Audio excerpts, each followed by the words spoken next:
Pria ini adalah Burhanuddin Haji Usman, alias Pendeta Andreas. Dia adalah seorang murtadin yang lihai dan suka menipu dengan cara mencampur adukan antara ajaran Kristen dengan Islam. Contohnya memulai dengan narasi yang emosional, kemudian disandingkan dengan ayat suci di dalam Al-Quran. Jadilah berkat untuk banyak orang. Ya, kita jadi berkat untuk banyak. Itu bahagia hidup. Itu kalau saya bisa bilang, kalau di dalam Islam itu adalah Rabbana atina fid dunya hasanah wa fil akhirati hasanah wa qina adzabannar. Kalau bohong itu jangan sampai ketahuan. Rabbana atina fid dunya hasanah wa fil akhirati hasanah wa qina adzabannar. Kampret.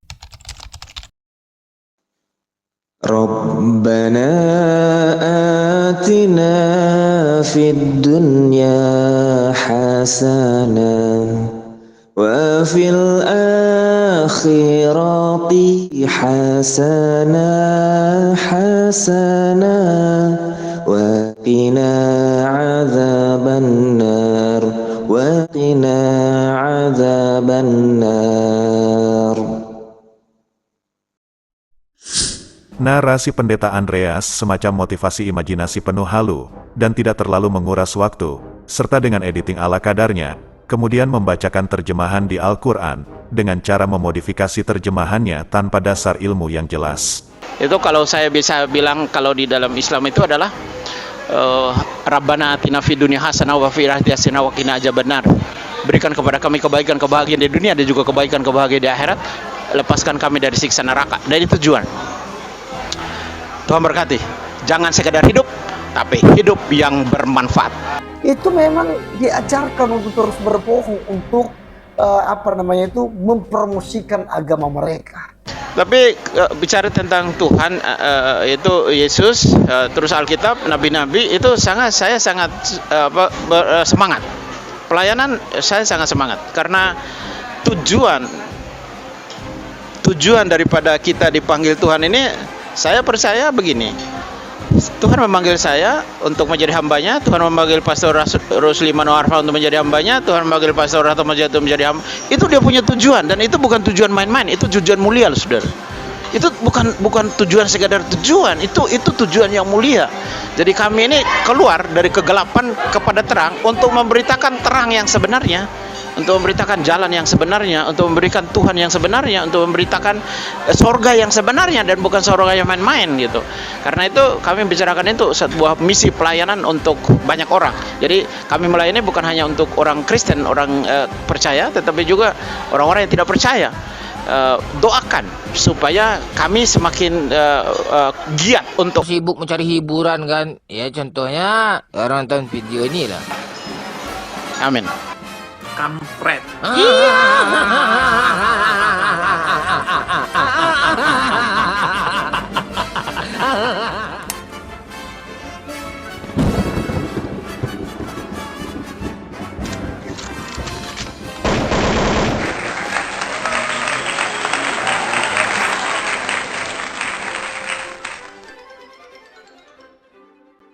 Setiap bikin konten terus-terusan membahas tentang Islam, dengan tujuan merusak kaidah-kaidah yang sudah ditetapkan di dalam ajaran Islam, mempropaganda, mendoktrin dan membiaskan ajaran Islam dari yang sebenarnya. Pendeta ini yang seakan-akan ahli dalam bidangnya, yang bikin mulut saya menganga dengan apa yang ada di hadapan saya, di saat kebanyakan murtadin harus memberikan kesaksian yang aneh-aneh dengan kisah masing-masing. Tetapi Pendeta Andreas si murtadin ini, nggak mengeluarkan terlalu banyak keringat, untuk merusak ajaran Islam. Dia cukup bernarasi bebas layaknya membuat karangan di dalam pelajaran bahasa Indonesia, kemudian jadi sangat lucu, karena narasinya itu menabok akalnya sendiri. Berikut simak videonya. Kekristenan harus dipahami dengan cara Kristen. Alkitab harus dipahami dengan cara Alkitab memahaminya. Alkitab tidak dapat dipahami dengan cara pandang kitab yang lain. Agama Kristen harus dipandang dengan cara memandang agama Kristen, dan tidak boleh dengan cara memandang agama yang lain, saudara. Oke, saya pause dulu ya sahabat. Tolong diingat apa yang telah diucapkan tersebut. Setelah ini kita akan tahu kemampuannya. Di sini kita akan mempelajari pola pikir dari isi kepala pendeta ini, yang kemudian nampak Bodoh. dan sangat Kampret. dikarenakan kebusukan mulutnya sendiri.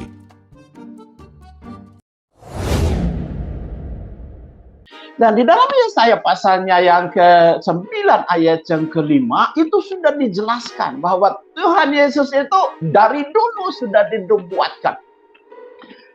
Yesaya pasal 9 ayat yang ke-5 itu berkata demikian, seorang putra diberikan kepada kita, lambang pemerintahannya ada di atas bahunya, dan namanya disebutkan orang, Allah yang perkasa, Bapa yang kekal, Raja damai.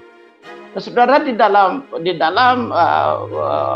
pelajaran Islam itu ada namanya Asmaul Husna atau 99 nama-nama Tuhan. Nama-nama Allah ada 99.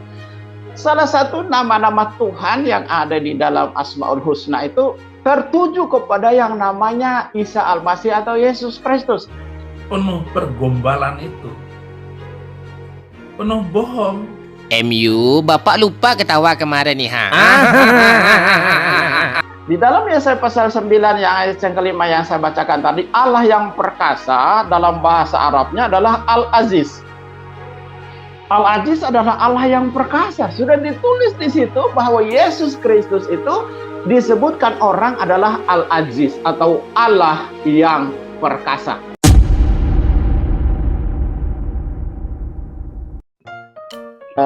Kekristenan harus dipahami dengan cara Kristen. Alkitab harus dipahami dengan cara Alkitab memahaminya. Alkitab tidak dapat dipahami dengan cara pandang kitab yang lain. Agama Kristen harus dipandang dengan cara memandang agama Kristen dan tidak boleh dengan cara memandang agama yang lain, saudara. A few moments later. Yesaya pasal 9 ayat yang kelima itu berkata demikian, seorang putra diberikan kepada kita, lambang pemerintahannya ada di atas bahunya, dan namanya disebutkan orang, Allah yang perkasa, Bapa yang kekal, Raja damai. Nah, saudara, di dalam pelajaran Islam itu ada namanya Melawak United ni udah kelihatan goblok ya kan? Nah, inilah sahabat, kekonyolan yang nampak serta kedunguannya sebagai seseorang yang katanya ahli kitab, mengaku sebagai pendeta, ternyata otak dengan mulutnya lebih besar mulutnya. Dan wawasan dari otaknya itu, lebih luas wawasan mulutnya. Semua itu disebabkan karena suka mengkonsumsi sesuatu yang dilarang oleh ajarannya sendiri, seperti sebelum saya jadi Kristen dan apalagi jadi pendeta, saya pernah makan seluruh makan, kepiting, udang, kambing, sapi, kerbau, domba, semua telah saya makan. Tapi babi ini makanan yang terenak yang pernah saya makan. Haleluya. Sampai dengan saat ini. Ya, memang ini makanan enak banget. Jadi rugi kalau kita tidak makan ini. Memang kerjaannya tipu-tipu. Baiklah sahabat, saya cukupkan videonya sampai di sini. Jangan lupa subscribe bagi kalian yang baru tahu channel ini. Kemudian like and share ke seluruh mancanegara, supaya lebih banyak lagi orang yang mendapatkan edukasi dan hiburan secara gratis. Nggak lupa saya ucapkan terima kasih kepada kalian yang masih stay dan mendukung kami dalam membendung para oknum, yang suka sekali mencampur adukan antara kebenaran dengan yang batil. Ingat ya sahabat, jangan sampai murtad. Saya pamit undur diri. Allahu a'lam bishawab. Assalamualaikum.